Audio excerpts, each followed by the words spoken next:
Well, hello and welcome to everyone out there. Today is November 1st. Man, can't believe it's November already. Wow. Hey, you're listening to and watching Amateur Radio Roundtable. It's a show about ham radio, and we're on live on our video channel every Tuesday night at 8 p.m. Central Time on W5KUB.com.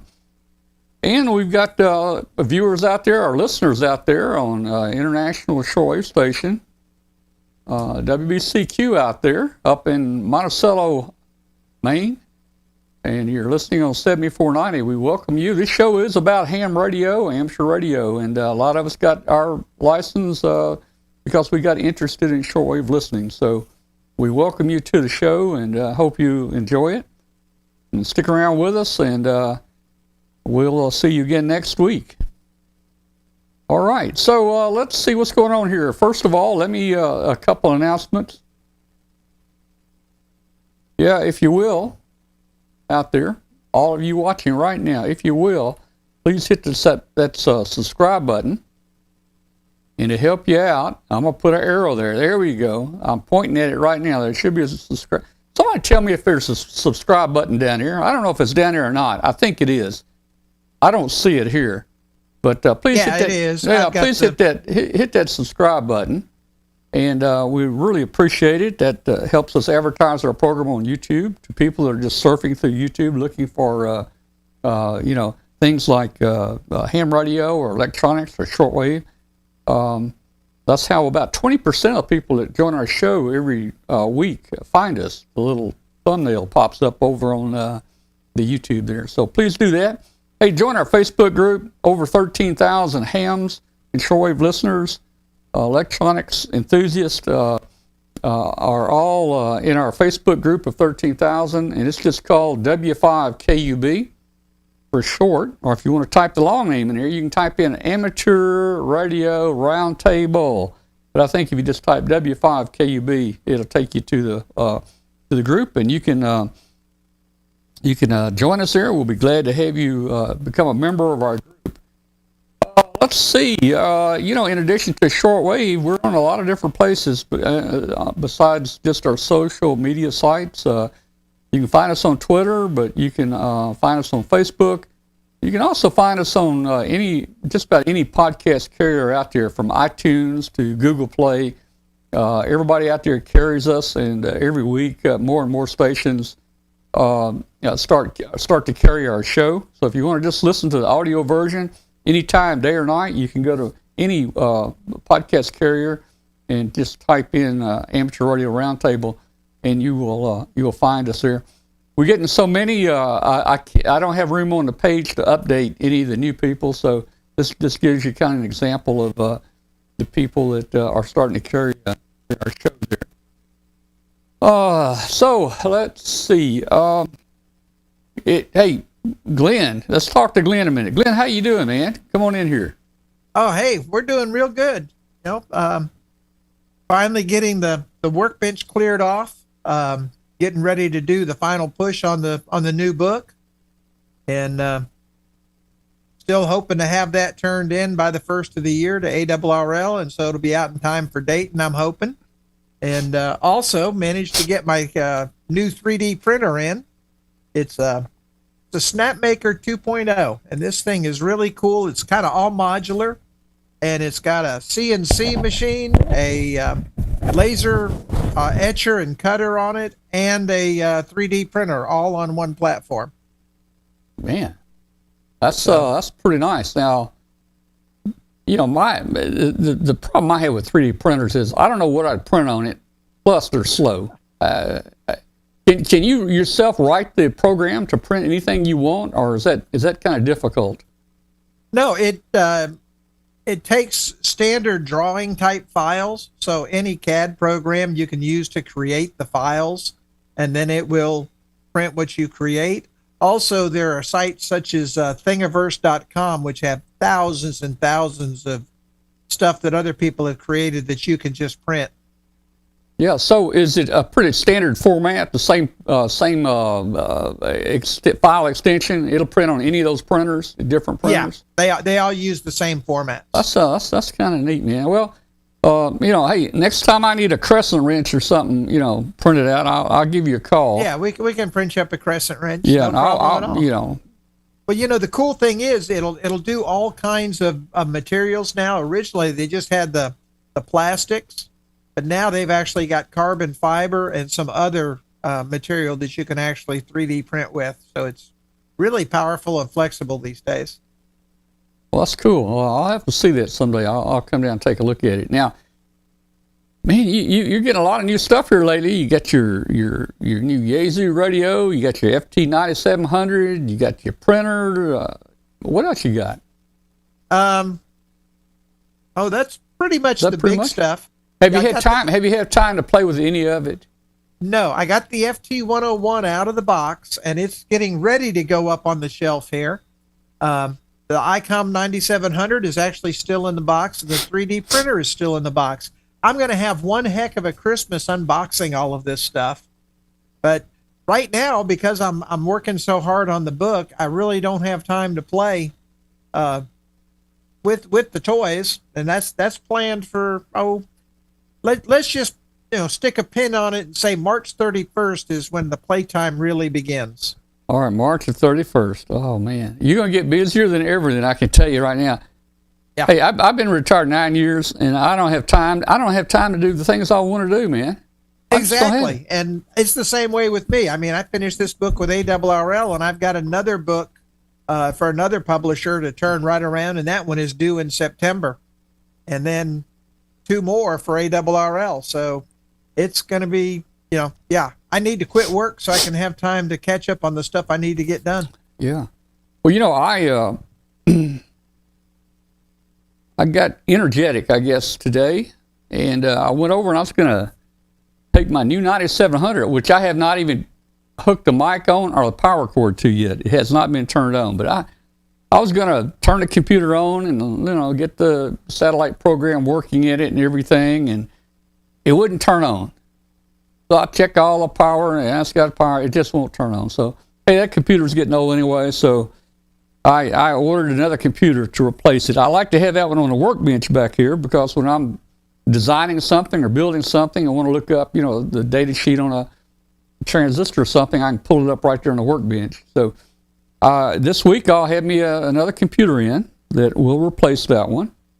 And then that means then I can hook up my 9700 there and try to get my satellite going. I've got to put everything back in, get the remote base going again, and all that kind of good stuff. But so that's one thing I did this week. And I'm having a lot of fun in designing things like low pass filters, filter networks, and to do that, I use my spectrum analyzers to look at the frequency and the peak and where the cutoff is and so forth. And I've got a couple spectrum analyzers that I use right here, and the bottom ones, give me just a little trouble. It does a whole lot more though than just spectrum analyzer. It's a scope, it's deviation, it's a spectrum analyzer, it's voltmeter, it's everything. The unit above is just a spectrum analyzer, but and they're fairly high-end spectrum analyzers, but I've been looking for some for the past year.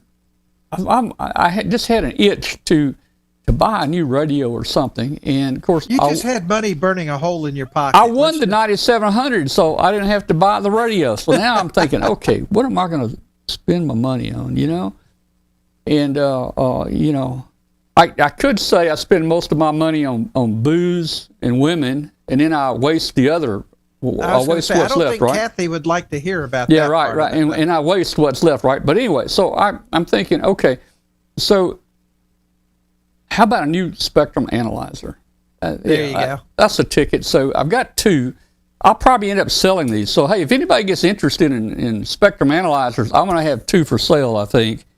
But I ordered yesterday a Rigol, the DSA815-TG. This spectrum analyzer, it's just neat. It it does hundreds of things more. You know, the new stuff, they always have new stuff that it does. And this kind of matches the oscilloscope I got, a couple weeks ago. And this has got the tracking generator in it too. So this would be real neat to put a signal out there and watch it on the spectrum analyzer as I design, a coil and match a capacitor with it to try to get, band pass, band reject, and so forth. So anyway, I should have this. I think I'll have this by Friday. So next time we talk, I'm gonna have a couple new toys. And maybe we'll be able to talk a little about that one right there. Yeah. So let me tell you something. 9 kilohertz to 1.5 gig with a 10 hertz resolution. That's amazing. Yeah. And I don't need 1.5 gigs. I really didn't, but that's kind of one of the lower end ones. You can get. You can get them up to 27 gigs if you want to. Yeah. Now, N7XGR in the chat room is saying, be sure and download the ICOM port driver and install that before plugging in the USB cable. I'm assuming that's for the 9700. Yeah, I'll have to look into that. I guess I'll read the book too. Get the book out and see what they say. No, we don't read books. Well, I typically don't read the book, but you gotta look it up first. It might be important this time to do that. So, I got two new toys like you coming in, and man.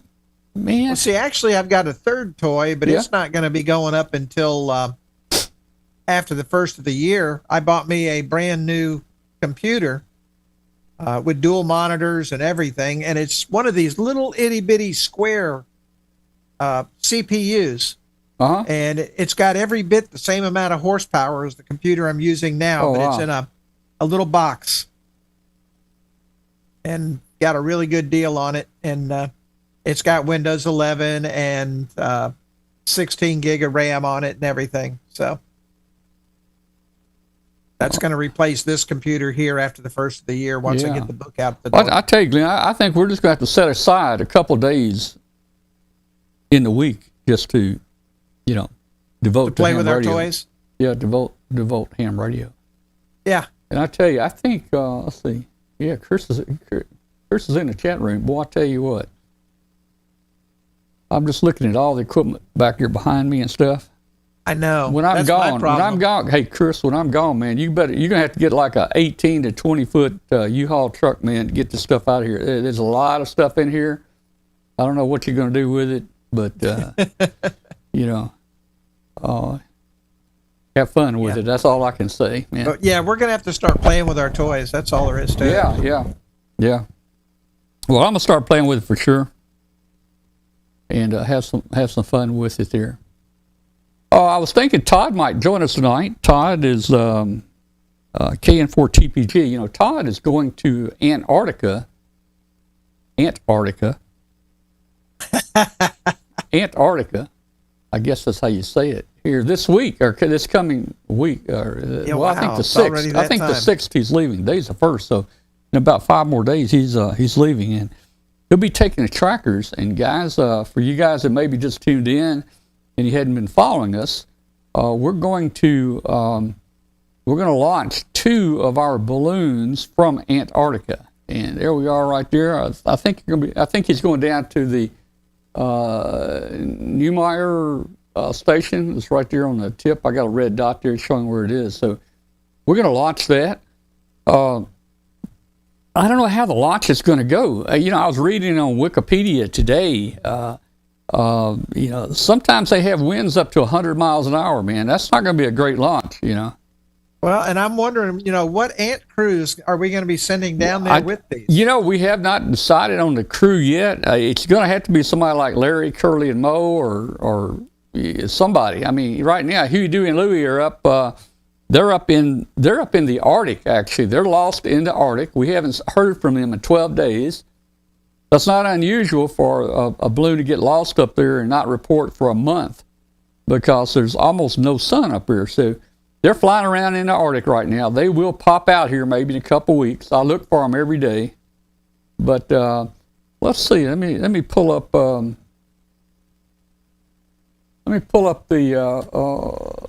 APRS. Well, wait. There's a better picture of the spectrum analyzer.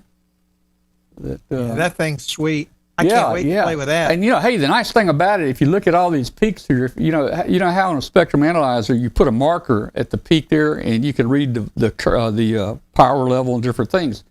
This thing actually put a marker. You can see down here, like there's markers 1 through 15. It'll mark every one of those, and you can read the dBm level right there on every one of those markers just at the same time, cool. Man. This is so cool.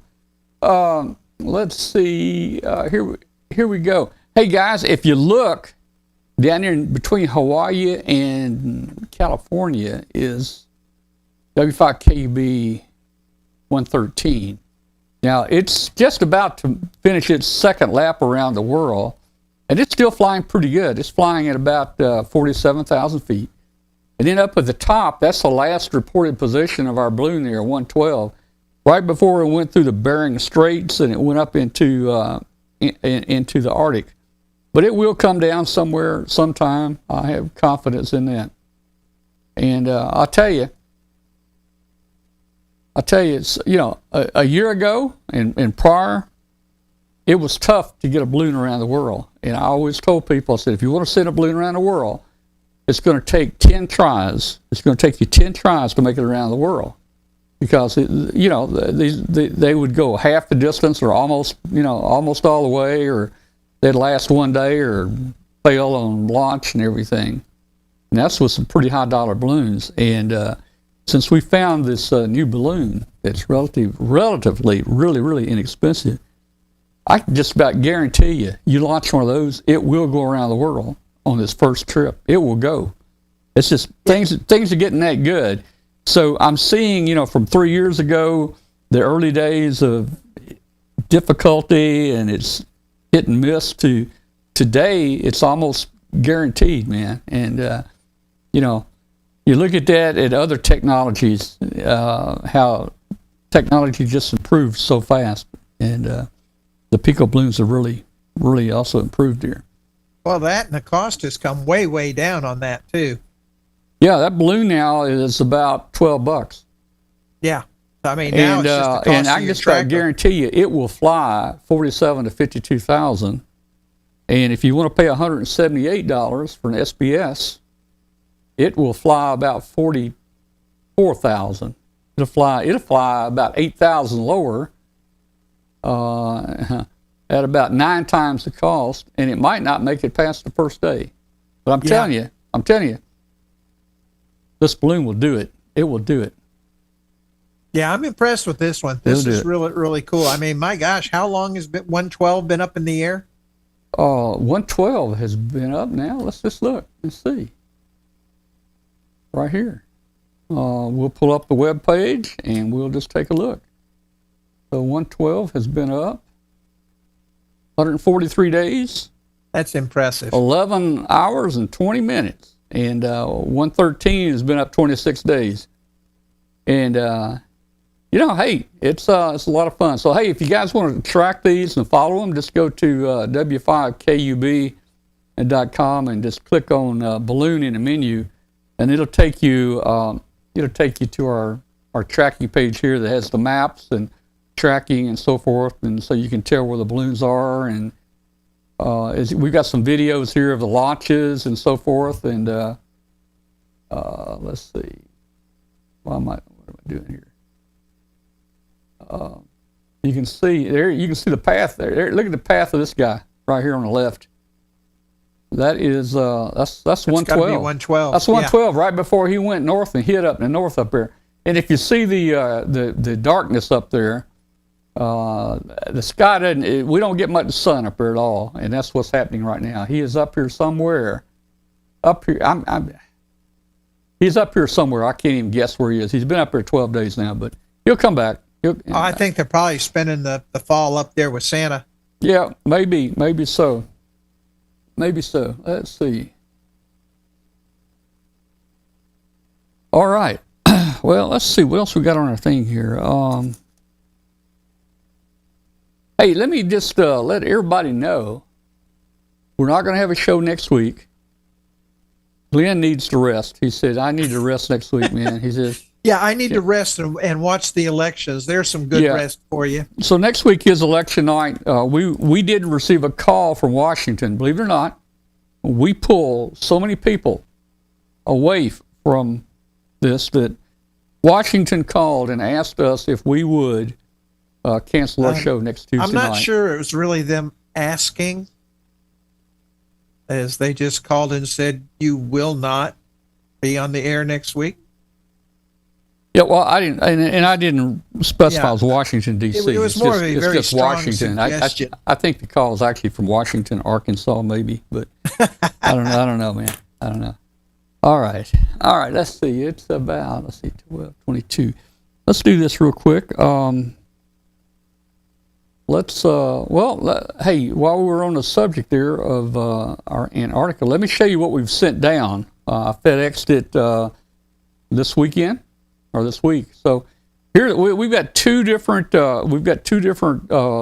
Pico systems going down, and I want to thank K9UQB Jim for designing the solar panels there and putting them together, and did a great job on that.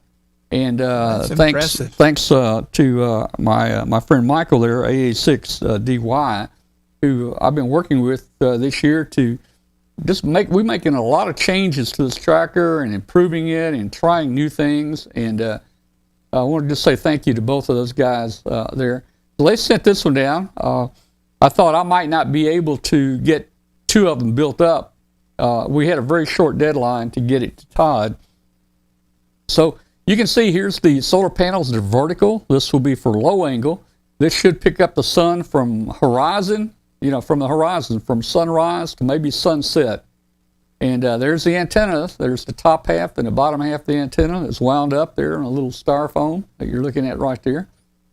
The tracker is actually glued inside one of those solar panels right there. So that's going to be a W5KUB-115 on APRS. That was one of our shows. The other one is going to look a little weird. I don't know. I like that one with the solar cells the way they are. Yeah, and that's pretty good for low light. Now look, the other one's going to be a little weird. We're trying something different, but there's the other one. I had some heavy. We don't fly this cell. The problem is I had some of these cells here, but the tracker flying in a horizontal plane.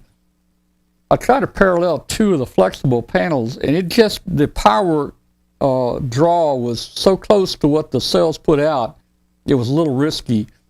So what I ended up doing, I had some cells like this stashed away. It's a pretty thick glass poly type cell. But the interesting thing is that cell there puts out 150 milliamps at about 3.5 volts. So I said, okay, let's just fly that. We'll fly it horizontal like that, and we just glued the tracker underneath the bottom, and the antenna goes straight up, and the antenna goes straight down. So this one is going to be good for high-angle sun. We need about 20 degrees sun elevation to turn on. So this one may not turn on quite as good as this one. But, we hope we're flying summer, winter, I don't know. It's going to be summer. Going to be summer when we launch up here next month. This month is summer, and that's when they should be having 24-hour sun down there too. Yeah, but just like up in the Arctic, right? We've been seeing 24-hour sun, but it's very hazy and it doesn't come up above about 5 degrees above the. It's daylight all day, but it's kind of like twilight, But hopefully down there. I think this month, toward the end of this month, the sun's going to get the highest down there, and so I don't know if this one, this is 114, I think. It's going to be 114, 115. That's 115, so it's going to be 114. I'm not sure how well it's going to work. The other thing, we've got a slight issue. Both are on the same frequency on Whisper, even though they have different channel numbers and different call letters. Both of them are actually on the same Whisper frequency that could interfere with each other. There are not many receiving stations below the equator for Whisper. there is this one German station in the Antarctic that can receive whisper. So we don't know if it's going to cause a problem or not. Hopefully. Well, the timing should be staggered, shouldn't it? What's that? Shouldn't the timing on the transmissions be staggered a little bit? Well, see, Todd's going to launch about 6 trackers, so they've kind of spread out the frequencies in a whisper band, and these 2 actually ended up on the same frequency. So here's the thing. If we can get them separated, if one of them's, I don't know how big Antarctica is, but if one of them is 1,000 miles east and the other one's 1,000, to the west, people in Australia probably will be picking up one, and people in, Hawaii might be picking up the other one. Get them separated, and just like in whisper, everybody kind of uses the same frequencies, but depending on propagation and, different things, different areas of different parts of the world are going to pick up different transmissions. So we hope we're going to be okay there. And who knows, if we lose one, it crashes and burns. Then we'll just have one up, and we shouldn't have any interference. So we'll see. We don't want one to crash and burn, though. That's not what we want here. Yeah, we don't want that to happen. We don't want to. Let's see. No, these don't have the amplifier circuit. They don't have the. That would be nice to have down here, but these turned out a little heavy to begin with. We could have. I don't have the amplifier circuit, I don't think, perfected really well. Plus, we were under the deadline, under the gun to get these. I had to get them to Todd down here by today. Let's see. I got them to him yesterday. And let me tell you, we had trouble with them. We had some software bug issues. We had some transmissions, some no transmissions, different issues. Solar panels wasn't doing right.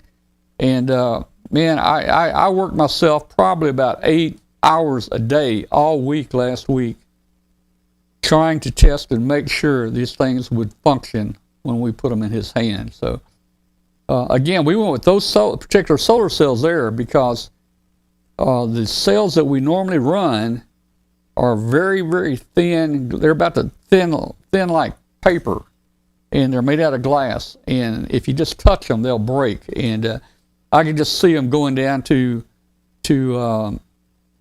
Antarctica. He's got to go through what's the Cape there in Africa? Cape something. Isn't that Cape Fear, or is it Cape Horn? Cape Horn. Cape Horn, yeah. So, I could just see, he's going to hand carry this stuff. I can just see the customs guy opening the package and grabbing that sucker and sticking his thumb through one of those glass cells, So we went with the different cells. It caused us a problem with having to have a little bit excessive weight, but we're going to be okay because we're not going to have the, down there, we're not going to have the weather turbulence and things that we normally would have up flying where we normally fly there. Let's see. Yeah, it's Cape Horn in Chile and the Cape of Good Hope in Africa. Yeah, Cape Hope, yeah. Cape Fear was a movie. Oh, yeah? Oh, yeah, Cape Fear, yeah, I remember that movie there. All right, look, I tell you what, let's do. Let's take a quick pause here, and we'll be right back, and we will continue. We'll be right back, guys. Stay with us. LDG Electronics. Every amateur need, from QRP to QRO, fixed stations, portable and remote, an LDG tuner will match your radio to your antenna using our lightning-fast, proprietary tuning algorithms. LDG is a family-owned and operated company dedicated to bringing innovative, quality products to the amateur market. All LDG products carry a full 2-year warranty that is fully transferable. Support is only a phone call or email away. We're always here to help you. Visit us on the web at ldgelectronics.com. Keep your competitive contesting edge with ICOM. ICOM's high-powered base stations cut through the pileups, letting you work the bands and record those contacts. Contest from the comfort of your home or remotely with the RS-BA1 app. The IC7851 gives you a new window into the RF world and is HF excellence unparalleled. With faster processors, higher input gain, higher display resolution, and a cleaner signal, it is truly the pinnacle of HF perfection. It has dual receivers, digital IF filters, high resolution spectrum waterfall. The IC7610 is a direct sampling software-defined radio that has changed the world's definition of an SDR transceiver.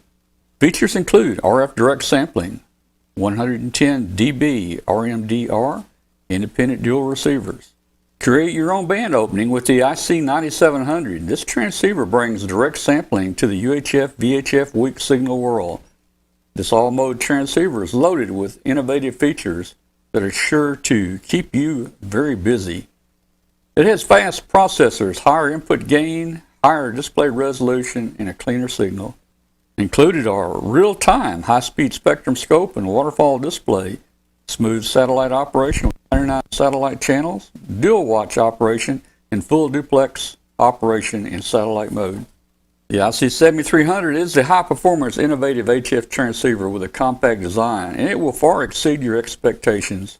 This innovative HF transceiver digitizes RF before various receiver stages, reducing inherent noise in different IF stages. The IC7300 changed the way entry-level HF is designed. Features include RF direct sampling, 15 discrete bandpass filters, a large 4.3-inch color touchscreen, real-time spectrum scope. For more information on ICOM radios, visit www.icomamerica.com/amateur. All right, Ian, we are back. All right, I was just looking at the chat room during that, and any of these balloons crossed in North Korea or the hostile airspace, I wonder. Yes, they have. We've flown across North Korea. We don't transmit across North Korea. We turn our transmitter off and go radio silent as we quietly float across North Korea. We've done that a couple times. We cross Iran. We cross, Afghanistan. We cross Russia a lot. We cross China a lot. We've lost a few, mostly in places like the Sahara Desert, the ocean. We've lost a few in China. That's why we put Glenn's call letters on them. We don't want them to know that they're from us. So. Yeah, so they're going to just show up on my door. We put Glenn's call letters on them, so when they go down in China, the Chinese people that recover it can. Well, there's a good side to this. We'll know where to go.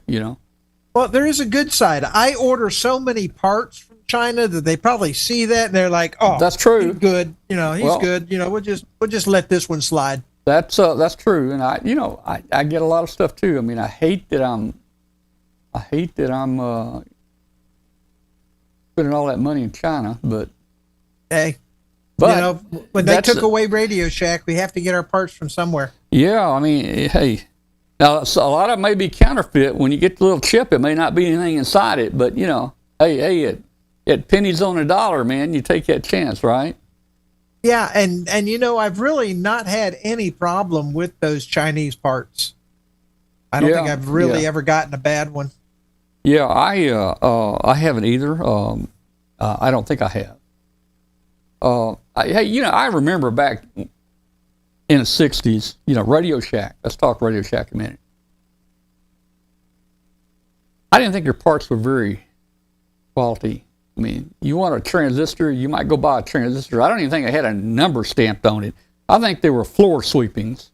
They very well could have been. I mean, let's face it, back then, because I did quality control for Raycal Milgo back in 1975, 76. And, back then a 4 or 5% fallout was normal. You were expecting to have that many bad ones.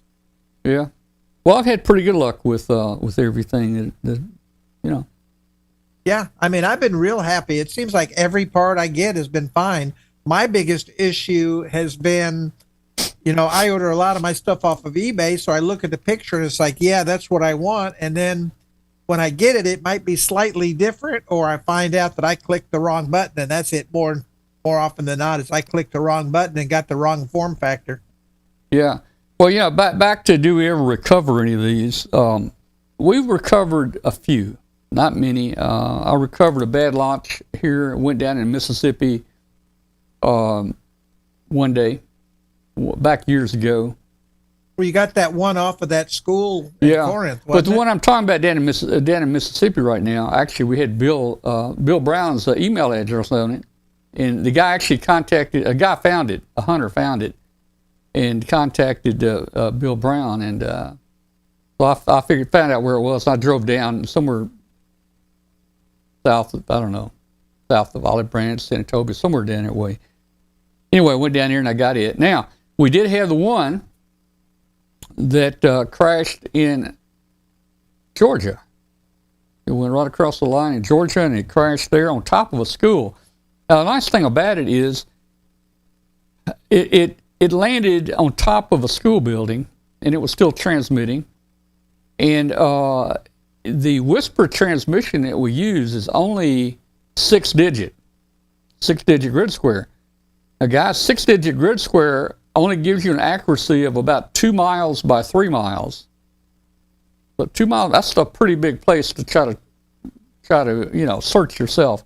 That first balloon I was telling you about that the guy called us and found it, my friend Ed and I went down to Mississippi. We knew it was in the grid square, and we searched. Hey, you get in your truck and you drive a 2 mile by 3 mile square, that is a big area. There are forests out there, there's rivers, there's roads. That's a big area. So even a 2 by 3 is just too much to really search. But on that one, that other one we launched and we recovered, in addition to having the 6-digit grid square whisper, we had JT9 running. And JT9 took us down to, I think, an accuracy of like 15 feet or something like that. And so we pull the coordinates up. And there's a school there. And, I mean, and you do the Google satellite picture, and bam, there it is. It's on top of the school building. So we contacted the principal, and she had the janitor go up on the roof, and there it was. And we reflew that one. Now, have we recovered any more? Whatever happened to that one that landed in Poland? Back years ago, we landed one in Poland, and the Polish Ham Radio Club recovered it. And they were going to regas it, and they were going to fly it again. And that was going to be the first balloon that went around the world, stopping in Europe for a refueling. Nobody else had done that before. But I've never heard from those guys anymore since they picked it up. Now, this was right in the middle of the pandemic, and the police were really tough on them. They were in lockdown over there. So I don't know. We never heard back from them, so we didn't ever get that one relaunched. But that would have been cool to say that we're the only people that actually stopped in Europe for refueling, and then came on back to the U.S. So let's see. We've crashed them in the deserts. We've crashed several in China. A lot have been dumped into the Atlantic. We've had a number of them in the Atlantic and a number of them in the Pacific. Yeah, right off the South China Sea. Seems like we've had a few go down there. Yeah. I think our very first flight was a little little flat party balloon, and it made it all the way to Japan, and then it hit a storm east of Japan and went down right there. Let's see what's going on in the chat room here. Okay. So yeah, well, I don't typically put any kind of identification on the trackers because we had one. I don't know. It landed, I think, in Russia, probably near a Russian military base. I don't know. They'd probably be examining it. Who knows? Got a friend out in California that was flying some, and he said one day this black limousine pulled up in front of his house, and 4 Chinese guys got out of the car and came up and knocked on the door. And he said he did not go to the door. Yeah, I wouldn't have either. I don't know what happened, man, but can you imagine a black limo, dark glasses, and 4 big Chinese guys come up to your door, man? Just look at the pen. That's right, man. Yeah, that's right. Oh man. But yeah, you put my call on these things. That's going to be wonderful. You won't put your calls on it, but you put my call. Yeah. Yeah. So we Now are you running know out. who your friends are. To track these things, we're not actually physically putting the call letters on the tracker where people can read them. But we do program them. We do. What do you got there? We do program. Your mic's off now. Yeah, I had a hair on my camera. Oh, okay. So we do program them with call letters in here, so we can use Whisper and APRS. And since I have two flying right now, I've got W5KUBs flying. I can't use that call. AC5, my son here, Chris, AC5CM. He's actually being reported. Well, he's on Whisper as AC5CM, and then we since this is a show project, we port that AC5CM. We port it over to APRS, and we just rename it to W5KUB-113. So I've used up my call. We've used up his call. So in the Antarctica, we're using Glenn's call, KW5GP. You'll see that on Whisper, KW5GP. That will port to APRS as W5KUB-114. And we're using Jim's call up in Illinois, KD9UQB, Jim. And that's going to be the call on Whisper. And it's going to port over to APRS as W5KUB-115. So that's kind of where we are right there. Very cool. Again, reminder, no show next week. We're going to take a break next week. And I should be hearing back from Todd. He didn't know how he's going to communicate, but I know they have some very low-speed internet down there in Antarctica. So hopefully he'll be able to at least use text, and we can communicate with text. So as soon as we get a launch, I'll let everybody know, especially on our website and our balloon page, that we are in the air and where we can start tracking it. All right, let's see what time is it here. It's 8:45 almost. Let me make a quick announcement here to our viewers out there, especially our listeners out there on shortwave. If you're listening out there on WBCQ, this show is about ham radio, amateur radio. We're glad you're with us tonight. You're a shortwave listener, and that's how a lot of us got started. So, hey, join us live on Tuesday if you have internet, Tuesday at 8 p.m. Central Time, W5KUB.com. And if you will, send me an email. Let me know how you're hearing the station. Send an email to tom@W5KUB.com, tom@W5KUB.com.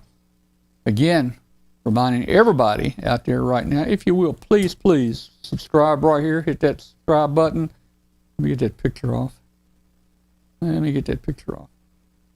There we go. So hit that subscribe button right there. And hit the notification bell. We come on sometimes during the week with a special webcast, and it'll let you know when we might come on with something special. So hit that subscribe button, and you can join our Facebook group. It's called W5KUB, and we'll be glad to have you as a member of our group here. All right, so we're going to open the phone lines a little early tonight, and see if we can get some viewer precipitation out there. Think we can get some precipitation, Glenn? Yeah, I hope so. We didn't have any precipitation last week, Yeah. Well, maybe they'll be a little more interested. Yeah.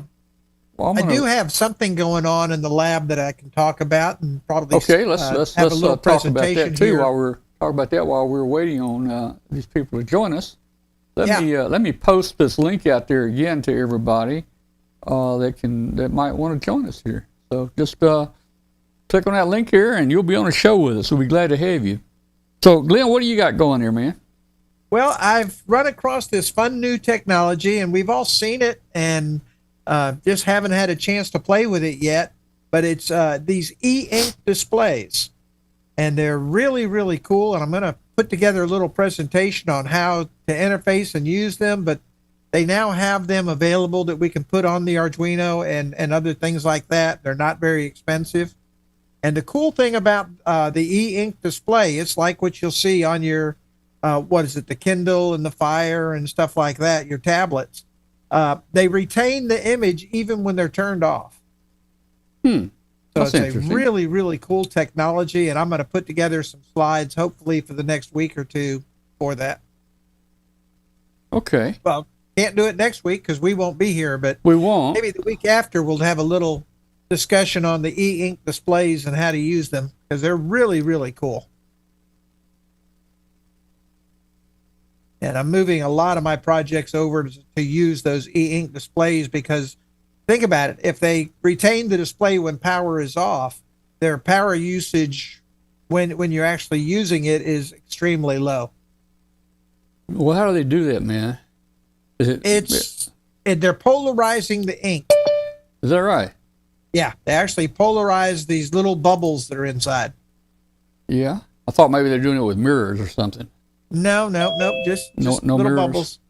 Oh, there's Bill. Yeah, we got Bill in here. See what Bill's got going today. I'm sure he probably did some more ham tests.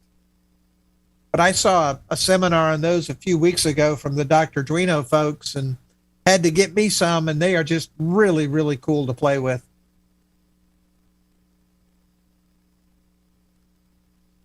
Hey, Bill. Hello, Bill. Hey. What's going on, Bill? Well, I've been remote testing. Last week I did a review for general class, and they're taking their exam on Sunday. So it'll be interesting to see how many people are going to participate. All right. There are a couple that, well, I don't know. You know, these people, they think that you just take practice exams. No, you don't take practice exams. You study the damn questions. Well, a lot of people memorize the question. Well, if you memorize the question, you memorize the answer. Well, that's true. That's true. So you're not getting 5 out of 35. You're getting 34 out of 35. You know what I mean? Oh, if I miss one question on a test, I'm not happy. Well, So Glenn, let's see, Glenn. Yeah, Glenn. Yeah, that would be me. Yeah, I was confusing you with Bill. Y'all look alike. I don't know how you can do that. Y'all look alike. You both have mustaches. So, Yeah, but Glenn, he's got a have hat. you I noticed, ain't got Glenn? nothing. Have you noticed, Glenn, since Bill has been doing all these ham tests, that the bands are starting to get so crowded you can't hardly find a spot to get on now? Have you noticed that? Yeah. well, you know, when I was at the ARRL headquarters today, I went across and worked W1AW on 17 meters. And let's see, I worked somebody in Chile. I worked somebody in Bulgaria. I worked somebody in, I believe it was Austria. And they said, gee, you know, you're coming through. I had an ICOM 7700 with a something 2000 amp AC. Yeah, this amplifier was huge, and I didn't know what to do. And the guy said, "Come in," and said, "Oh, well, let's turn this on." I'm there. Oh, Yeah. The correct term to use is legal limit. No, wait, was that was at the ARRL? Yes, sir. Oh, that's that 10,000 watt amplifier they run up here. Oh, yeah. I'm telling you. I'll Yeah. tell you what. The first time I walked into that, and that was during their 100th anniversary, and worked 20 meters. The guy says to me, he says, "Do you want an amplifier?" I goes, "I don't normally use an amplifier." I says, "My voice is loud enough." I says, "I should be able to shoot across the Atlantic." Well, I know one thing. Your smoke detector is still beeping. Now, I'm going to explain to you and to Glenn so that you understand totally. The house has been probated, okay? Yeah. This little sucker is hanging on a a tack, if you will, on the wall in the dining room. Okay? I am not paying for an electrician to come in and pitch it up to the ceiling. Okay? And I told my brother, I says, when I move out, I says, I'm taking all the smoke detectors with me. Well, let somebody else deal with it. You know? I mean, I caught hell because the insurance guy come in and he goes, well, it's supposed to be CO2 and fireworks. I said, who knew? Yeah. yeah. So I still got fire detectors. I don't have the CO2. I don't think I have CO2 either. I've just got the regular smoke detectors. The reason I know is they go off every time I cook. Well, that hasn't happened in a while. I'm a bachelor, remember? IR too. I mean, you know, what is it they say about us that we use the smoke detectors as food timers?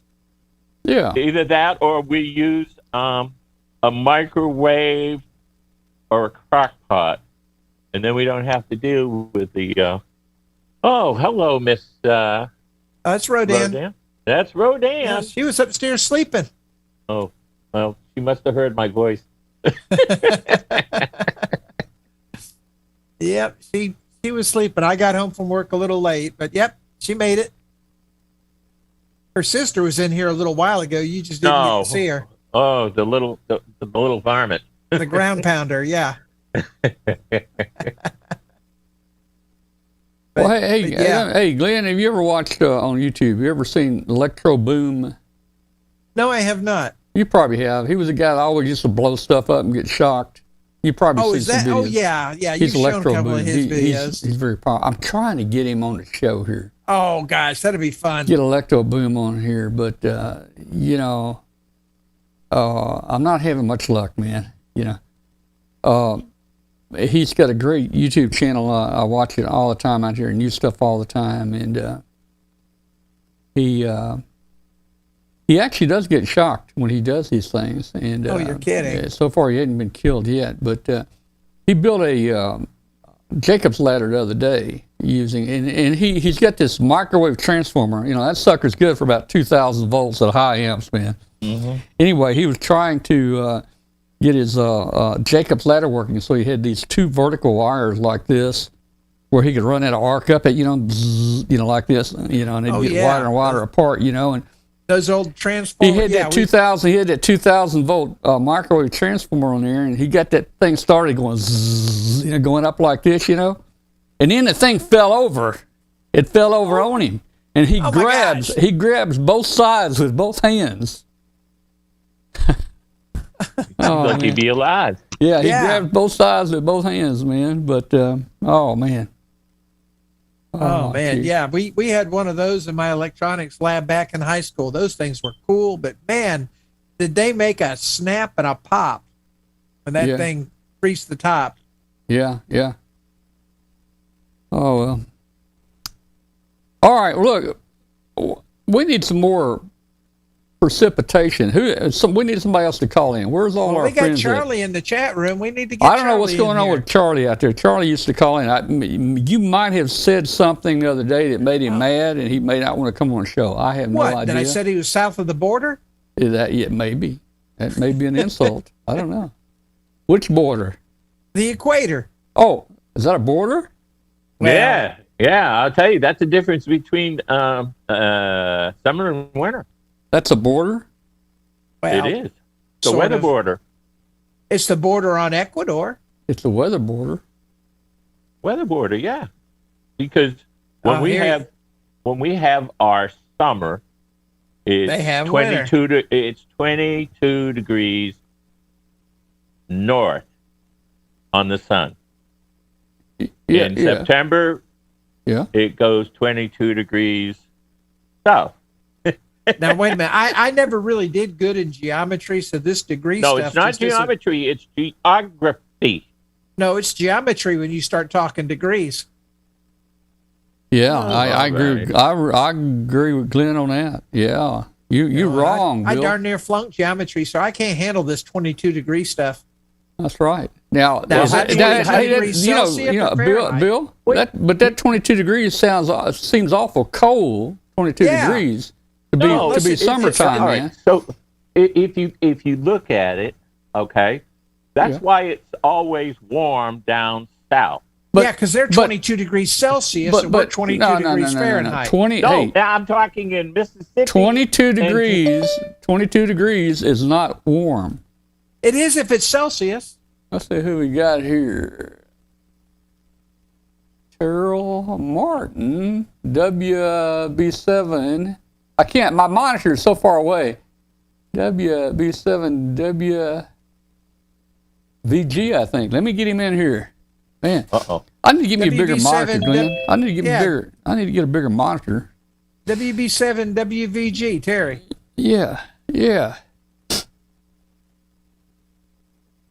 Would Well, you like to talk about what's that? what about the international date line? Is that also a border? Yes, it is. Howdy. Hello there. What's the You need to mute the audio on the video player. hello there. You need to mute the audio. Mute the audio on on the program. Yeah. Mute the audio on the YouTube player, please. There we go. There we go. Okay. There we go. There we go. How you doing tonight? Doing okay.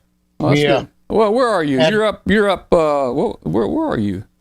Well, I'm not in 7 land. I'm in 5 land. I'm in Oklahoma, northeast Oklahoma. Where in Oklahoma are you? I'm about 50 miles south of Tulsa, right on I-40, Okay. I've been through there. 85 miles east of Oklahoma City. I've been there. Do you know where Altus, Oklahoma is? Yes, sir, I do. I spent a couple years down at Altus. I'm sorry. You're sorry? Well, I didn't have a lot of choice. were in the Air Force I didn't have a then. lot of choice. Uncle Sam wanted me to be down there, so I said okay. So I remember the tumbleweeds going across my backyard. Boy, that was fun to watch. Oh, yeah. Well, that part of the world is what we consider flat. Yes, and, flat. not very well vegetated. Yeah, it's flatter there than it is in Texas. And you know, we had, and we were always having tornadoes down here. We had 18 tornadoes one night, and they announced over the radio that they were turning the sirens off to let them cool. Good grief. Isn't that something? Well, it was that way years ago. We were Yeah. considered Tornado Valley, but the Tornado Tornado Alley has Yeah. actually moved to the northeast. Yeah. Oh, yeah. And, Yeah. Yeah, I think it has. Well, And you're wetter there than I have been here lately. We're in a drought, and we've only had like 2 inches of rain so far the month of October, which is way Yeah. lower than what we usually have.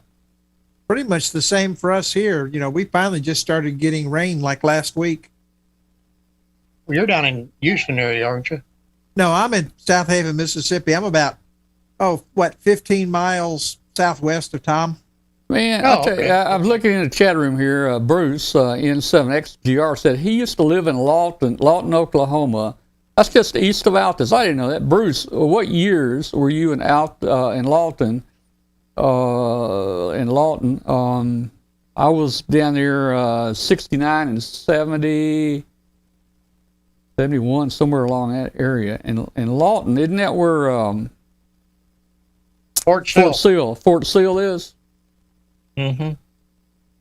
Yeah, I think Fort Sill's That's there. about right. Yeah. I went through a survival school in Fort Sill, out in the boondocks in Fort Sill. That was fun. During that time I even got to go see an Army doctor. And here I am in the Air Force, and the Army doctor said, "What are they doing to you guys out there?" And I told him, I said, "Well, you know." He said, "Well, I can send you home."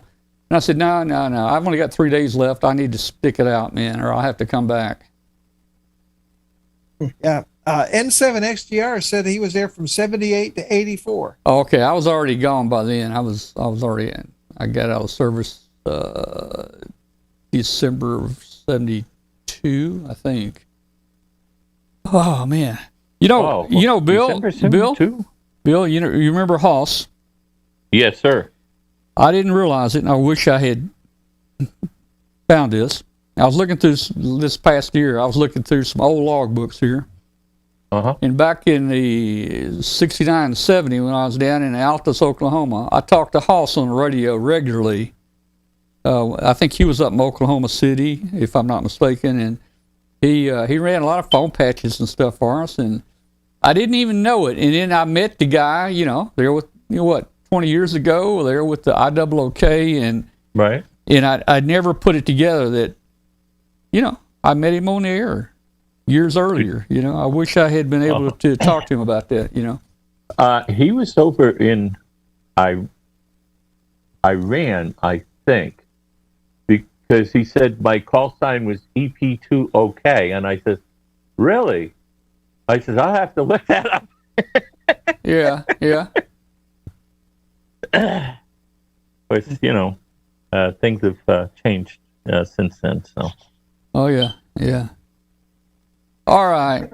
we're still waiting for you to come on Sunday morning there, Tom. At I guess it would be 9:30 your time. I can't do it. I can't do it. I'll be in, 7.185. can't do it. I'll be in church at that time on you'll Sunday be in morning. Church. Yep. Well, what about 8:30? Be getting ready for church. Oh, okay. Takes him a while to get ready for church. Yeah. Well, I gotta leave. I gotta leave here at 8:50. Okay. Well, the IOK does has two nets on Sunday. Okay. Normally, I talk to Max. Does Max say you should get in okay, or can you hear him? Yeah. I hear him fine in the web SDR in DC. Yep.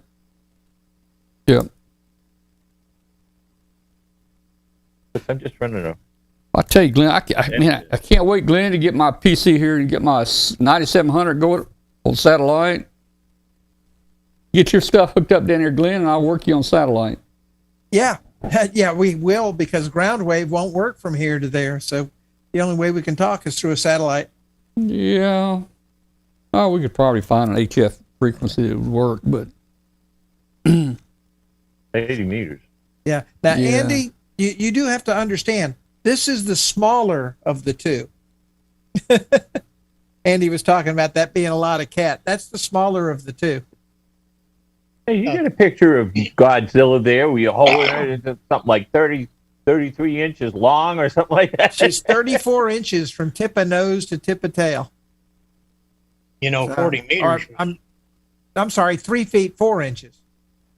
You were talking about HF. 40 meters went south real quick tonight.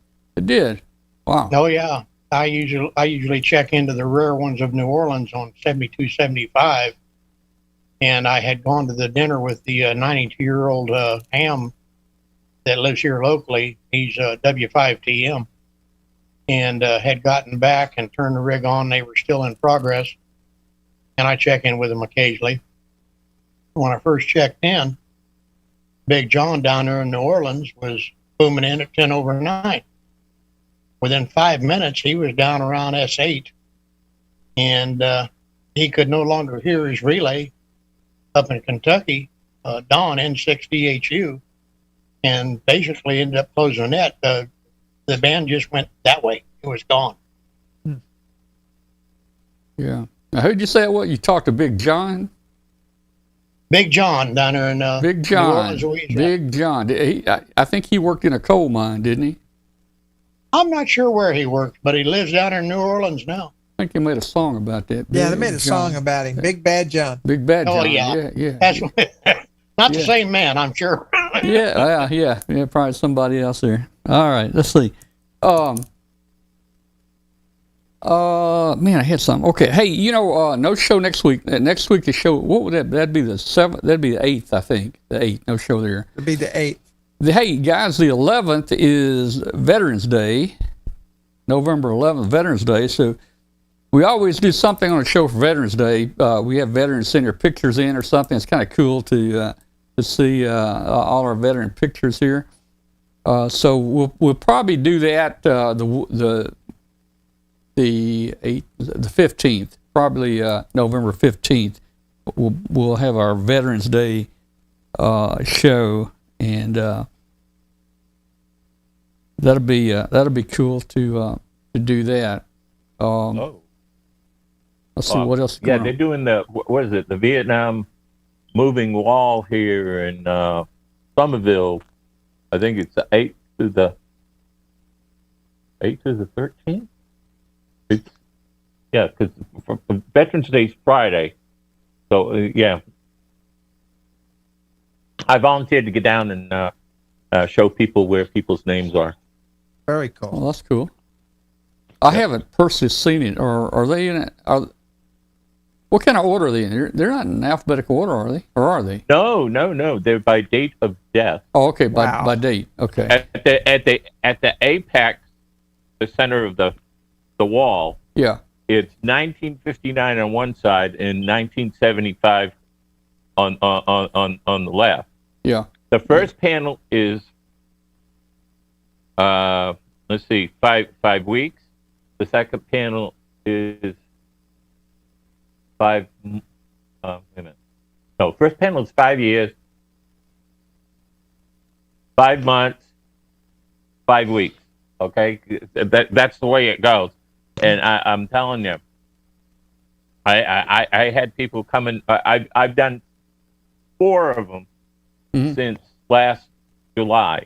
Okay, I mean I have the app on my cell phone there and my tablet there so that I can find people when they come and they ask. I mean, and these people are, they say, well, his name is John Smith. Well, yeah. Where did he join the military at? Yeah. Well, I think he joined in Arkansas. Okay. Now, did he serve more than one tour? What do you mean? Well, if he re-enlisted in Timbuktu, Arkansas, instead of Missouri, where he went in, there's a difference. Yeah. The records are through the Department of Defense. Where the person died, where his home record was, that's what they list. So, well, I tell you, there's a lot of records out there. They have records on me. Although there's a big record. Is it repository, depository, whatever you call it? It's not a It's not a suppository. New Orleans, there, right? It's not a suppository. Now it's National Record Center in St. Louis. Yeah, St. Louis. I was going to say the one in St. Louis had a big fire.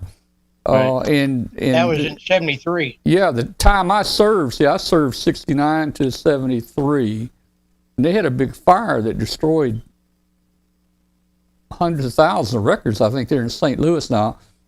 They still have me lit somewhere because I can still get some things from the VA and stuff, but I would imagine a lot of my records were burned. I have all my DD Form 214s. It took me 2 years to get records out of the file. Yeah. Well, I put in a request 2 years ago to follow up on some things that happened while I was in, and it took 2 years, almost to the day, to get the records. Yeah, well, I tell you, that's a lot of paper. I mean, if things were manual back then, I don't see how they find it now. I mean, you just one sip of paper get put in the wrong place. No, nobody's gonna find you. Well, it took them quite a while to change it over to digital. Yeah. But I believe they're done now, and it's all on digital. But you're right; a lot of those records were lost in the fire. They did reconstruct some of it through records that people had in their own possession, old DD-214s and things of that nature. Yeah. So they were able to correct some of it and get it back on the records using copies of the DD-214s that we were all issued when we discharged. Yeah, yeah. I have all my records on a microfiche card. That's It a was big microfiche for a long card. time, but they changed it over to digital. Well, I don't have a microfiche card. That must be 70 to, I did 70 to 91. Yeah. Well, did they forget to let you out? Yeah, I retired. I said adios. Okay. I used to dream, Bill. I used to dream here for a year or two that I was supposed to be getting out in about a week and nobody had contacted me. I thought they'd forgot about me. You ever have that kind of dream? Maybe high school, you forget the combination of the lock on the locker and oh man, that's terrible. I told them, I says, I have 91 days leave. Okay. I want to sell back 60. So I will take 31. They cut my order. I went from Guam to Treasure Island, San Francisco. I dropped my records off there, gave them a high salute, got on a plane out of San Francisco International, flew to Boston, and I just said, I have my LES so I can get paid. Man. Oh, yeah. All right. Well, The only thing I've got to add, Tom, is I've enjoyed watching the balloons good. that you've put up since I started following you, and I check them almost daily. Well, They're kind of interesting. depending I've on when learned a you little started, did you get in after the Huey, Dewey, and Louie deal? Did you actually know what that was, or did that confuse you? Well, I kind of got confused at first, and there's a little bit of a backstory to that. I didn't have amateur radio. I wasn't active in amateur radio for about 9 years due to the weather conditions here in Oklahoma taking out my 50-foot tower. Mm-hmm. And then the last truck that I owned was not antenna friendly or radio friendly. So I was basically without radio equipment for about 9 years. And I wasn't smart enough to upgrade my equipment before I retired. So what I had left was what I had put away in my shelf 20 years ago, basically, or 15 years ago. Mm-hmm. And so I came in way behind the curve, didn't know anything about DMR and the changes in digital, and had no idea about balloons until I happened upon your webpage one night and at a suggestion of a guy on the 3916 nets on 75 meters. And he posted something about Alive, and I went and looked. Oh, that's interesting. And that's when I found out about 112 being up. And watched some of the videos on the launch. And that's when I became familiar with, I kept seeing references on some of your posts about, well, how's Louie, Dewey, and Huey doing? I went, Yeah. what the heck are they talking about? Yeah. So, yeah, it took a while for me to get over the curve. There was a delay in me getting back on the air because I retired in November of last year and started ordering antennas and stuff to put up a vertical. Uh-huh. And turned up getting ill and hospitalized for 23 days in February and March. Almost got to the point of just blowing taps and pushing up daisies, but I survived. And when I came home, I was full steam ahead to get on the radio because I had nothing else to do. Yeah.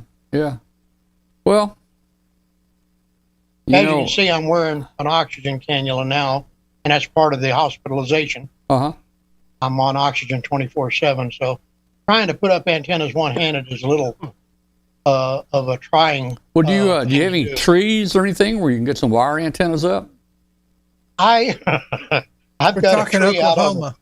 I've got a tree out on the corner of the lot here, and my two grandsons were throwing footballs and wrenches and all kinds of things up in that tree to get a rope over it to pull a wire up. Yeah.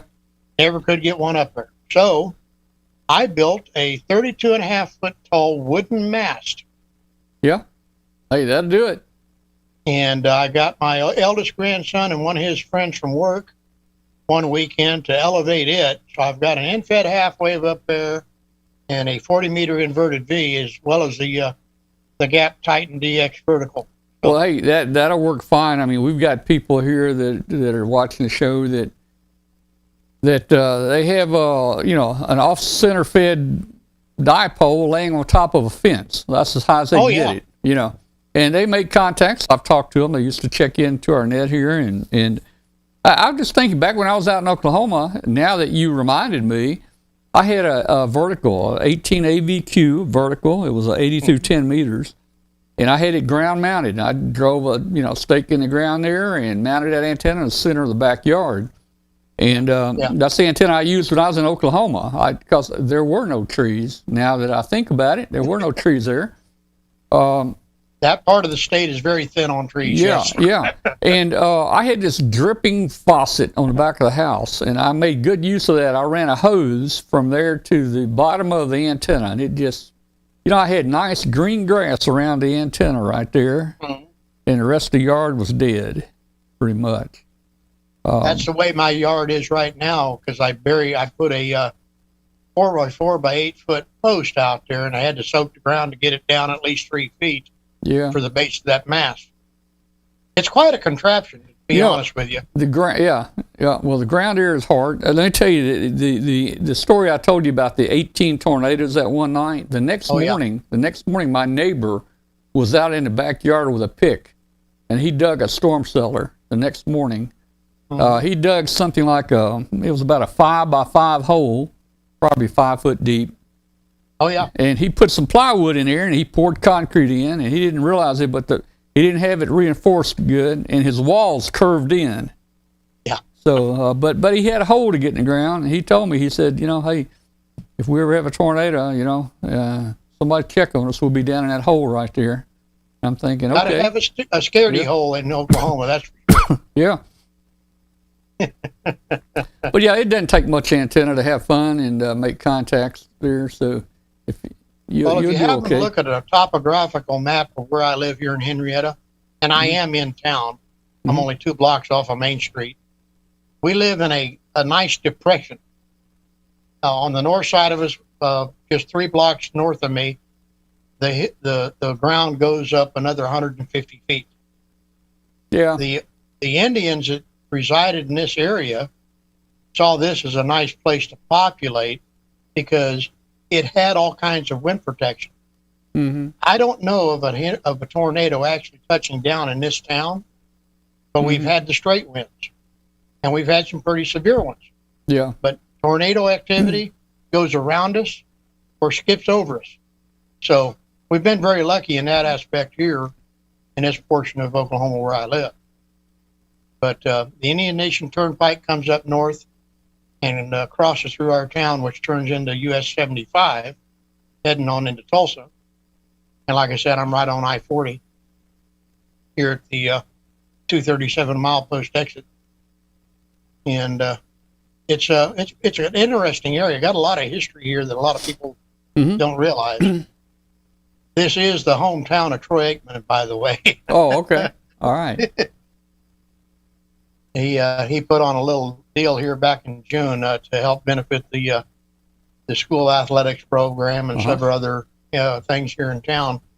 He brought in Blake Shelton and several other artists to put on a Highway to Henry music festival, first time this last year. Well, that's cool. Yeah. But I'm going to go ahead and say goodnight. It's been a blast getting in with you.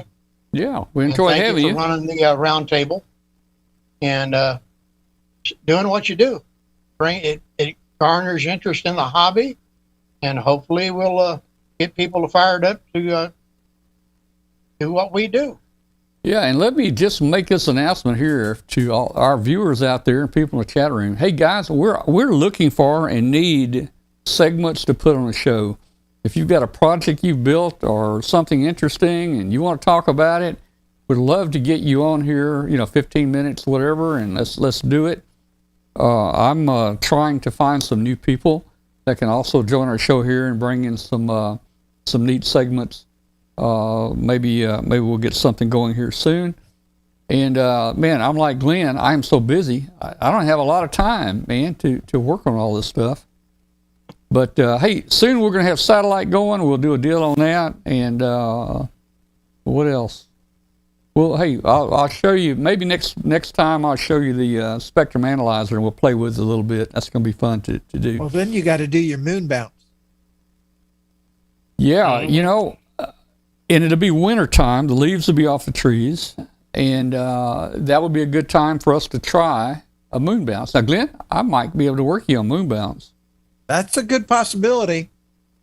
We might be able to. We might be. Yeah, I don't know. You might find somebody else there that's to work too. Yeah, the angles are going to be tricky, you know. Well, you're going to have the same moon I'm going to have. Yeah. You know. I certainly hope it's the same moon. And oh, hey, by the way, next week, guys, speaking of the moon, next Tuesday, election day, it's supposed to be a blood moon. It's going to be it's going to be a blood moon. It's going to turn red, and it's supposed to be a full eclipse of it, I think. That's next Tuesday.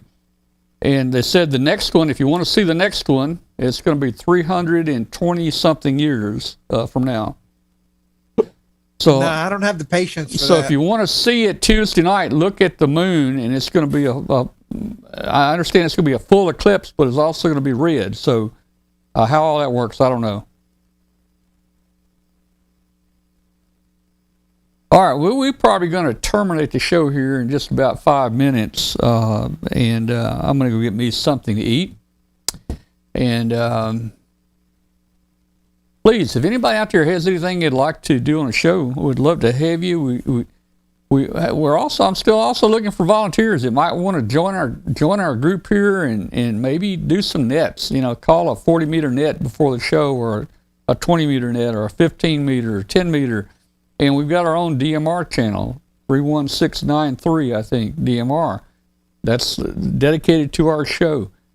If somebody wants to call a DMR net, we'd love to have you, and you could report in or send me an email or do it live. You could let us know on the show, you know, that we had, 43 people check in on 40 meters tonight or whatever, So that would be something interesting to get going, and it would help get the word out, too, about our show.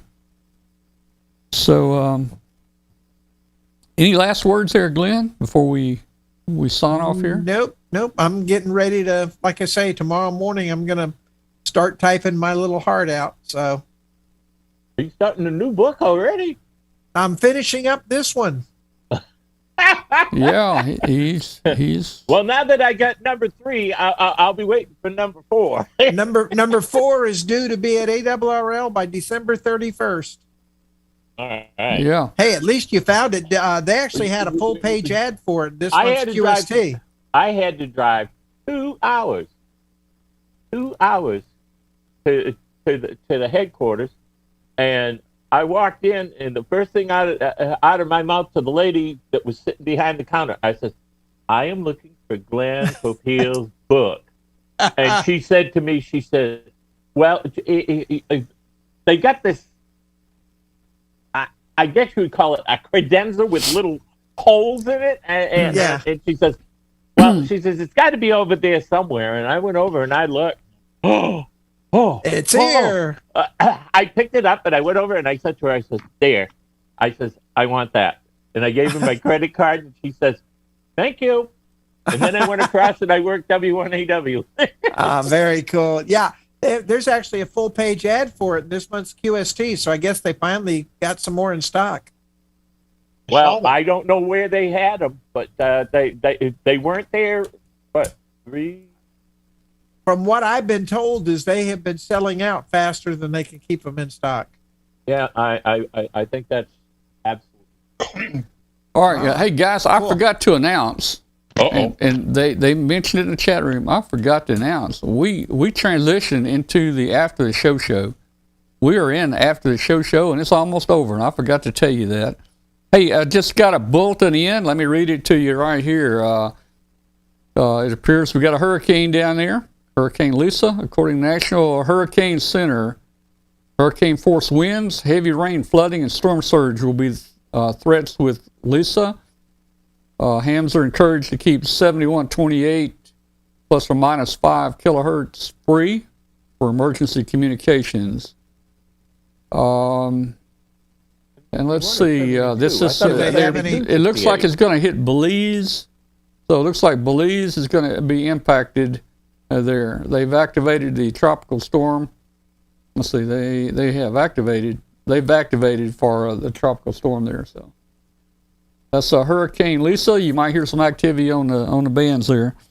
All right, so again, just for those listening before we sign off, if you're out there listening on WBCQ, you're listening on Thursday afternoon. The tax fraud trial of the Trump organization is set to begin in Manhattan this week.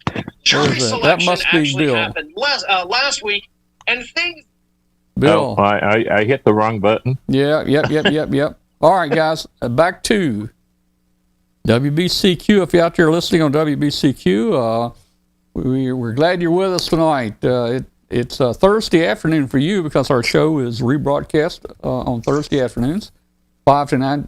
It's actually 5 to 7 p.m. That's a mistake. I got to fix that. 5 to 7 p.m. Eastern Time on 7490. Send us an email to tom@w5kub.com. tom@w5kub.com. Tell us where you are, how you're hearing the station, and so forth. And also know that you can join the show live, our video show live on Tuesdays at 8 p.m. Eastern Time, just by going to w5kub.com.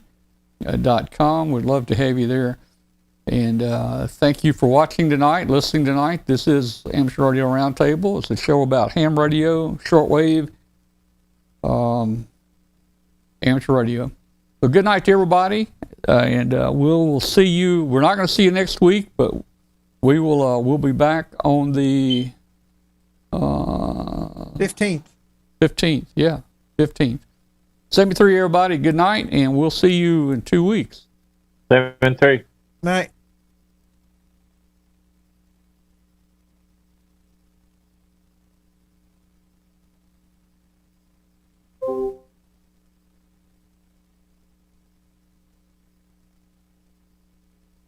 All right, guys, everybody, thanks for joining us tonight in the chat room. Let's see, what day? Andy wants to know what day. I'm not sure what day. We'll be back not this Tuesday, but Tuesday after next. 73 to everybody. Good night to everybody. We'll see you